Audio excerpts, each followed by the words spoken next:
O Senhor é o meu pastor, e nada me faltará. Deitar-me faz em verdes pastos, guia-me mansamente a águas tranquilas.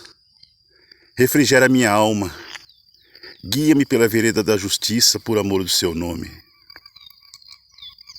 Ainda que eu andasse pelo vale da sombra da morte, não temeria mal algum, porque tu estás comigo.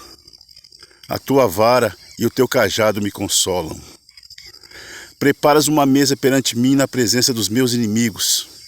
Unges a minha cabeça com óleo, o meu cálice transborda.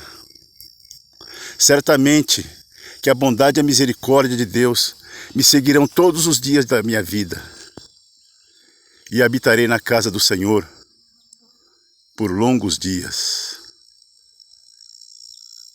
Amém.